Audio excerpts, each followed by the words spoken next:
آئیے چند لمحوں کے لیے اپنے گریبان میں جھانکیں اور یہ دیکھیں کہ کتاب کے ساتھ یہ سلوک کن معاشروں میں کیا جاتا ہے۔ کون لوگ ہیں جو کتاب کی ایسی بے حرمتی کرتے ہیں، اور خاص طور پر ایسے معاشرے میں جو خود کو اسلامی معاشرہ کہتا ہے، ایسے ملک میں جو خود کو مملکت خودآزاد پاکستان کہتی ہے، ایسے معاشرے میں، ایسی حکومت میں، ایسے لوگوں کے درمیان کتاب کی ایسی بے حرمتی، یاد رکھیے کتاب اپنا بدلہ تاریخ میں ضرور لیتی ہے۔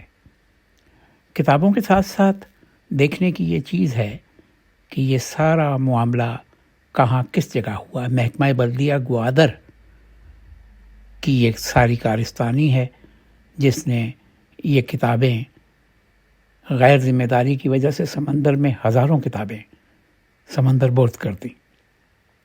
کیسا افسوس کا مقام ہے۔ کتاب کیا ہمیں معاف کرے گی؟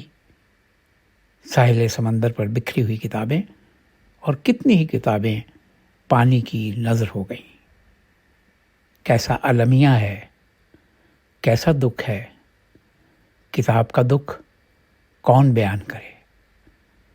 کاش ہمارے ہاں کوئی اس مسئلے کا نوٹس لیتا، اس کے ذمہ داروں کو کیفر کردار تک پہنچانے کے لیے سزا دی جاتی۔ یہ لفظ کیفر کردار کا بھی ہمارے معاشرے میں ایک روایت کے طور پر جاری و ساری ہے۔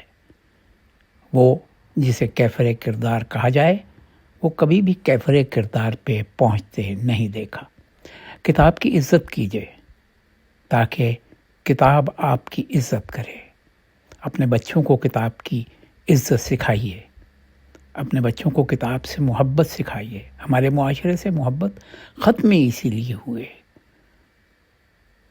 اللہ کرے کہ ہم کتاب کی عزت کرنا سیکھیں، اور ہمارے ہاں گوادر میں یہ جو واقعہ پیش آیا ہے اس کی شاید کسی سطح پر تحقیق ہو۔ ہمارے دوست اسلم سید نے جرمنی سے لکھا ہے کہ باعث شرم ہے یہ بات، اور انہوں نے جرمنی کا یہ واقعہ لکھا ہے۔ اللہ تعالی ہم پر رحم کرے، ہم کتاب کی عزت کریں تاکہ اہل کتاب کی عزت ہو سکے۔